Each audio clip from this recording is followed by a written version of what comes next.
সম্মানিত দেশবাসী, আপনারা ইতিমধ্যে অবগত হয়েছেন জুলাই সনদের উপর যে এই সরকার নয়, যে সরকারটি নির্বাচন হয়েছে, এই নির্বাচনে জুলাই সনদের 133টি আর্টিকেলের উপর ঐক্যমত কমিশন দীর্ঘদিন আলাপ আলোচনার ভিত্তিতে একটি জাতীয় নির্বাচনের সাথে সাথে একটি গণভোট হার পক্ষে একটি নির্বাচন আয়োজন করা হয়েছিল। সেই গণভোটের হায়ের পক্ষে 70% জনতা সেখানে রায় দিয়েছে।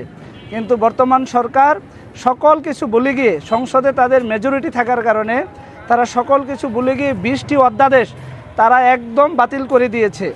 এখানে 20টি অধ্যাদেশই সবচেয়ে বেশি গুরুত্বপূর্ণ। তাই এই অধ্যাদেশ বাতিল করার এই বিষয়ে আমরা তীব্র নিন্দা এবং প্রতিবাদ জানাচ্ছি বাংলাদেশ জামাত ইসলামের পক্ষ থেকে। এবং দেশবাসী সোচ্চার আছে, দেশবাসী 70% মানুষ যারা হায়ের পক্ষে অবস্থান নিয়েছিল, তারা এই দেশকে সঠিকভাবে পরিচালনা করার জন্য তাদের এই অবস্থান তারা ঠিক রাখবে। সাথে সাথে আমরা বাংলাদেশ জামাত ইসলামী সবসময় সবার আগে বাংলাদেশকে আমরা প্রাধান্য দিয়ে থাকি, দেশকে আমরা বেশি ভালোবাসি। আমরা এই 20টি অধ্যাদেশ বাস্তবায়ন না হওয়া পর্যন্ত আমাদের এই আন্দোলন চলবে।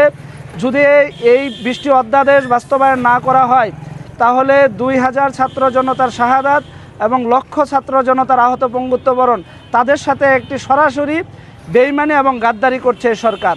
তাই আমরা সেই সুযোগ দিতে চাই না। সংসদে বিরোধী দল শক্ত অবস্থানে কথা বলছে, আমরাও সারা দেশবাসীকে সোচ্চার করার জন্য আমরা ঐক্যবদ্ধ আছি।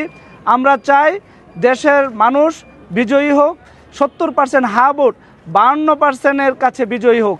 সেজন্য আমরা দেশবাসীকে আহ্বান জানাচ্ছি, আসুন আমাদের এই দেশ ঠিক করার জন্য, আমাদের এই দেশকে সঠিক ট্র্যাকে পরিচালনা করার জন্য এই 20টি অধ্যাদেশ অনেক বেশি গুরুত্বপূর্ণ।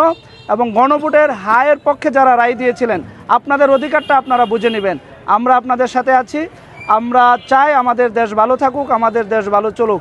আমরা শহীদদের সম্মান এবং আহত পঙ্গুত্ববরণকারীদের সম্মান জানিয়ে আমরা এই হা ভোট বাস্তবায়নের পক্ষে আমাদের আন্দোলন আমরা অব্যাহত রাখবো। আমাদের আন্দোলন অব্যাহত আছে।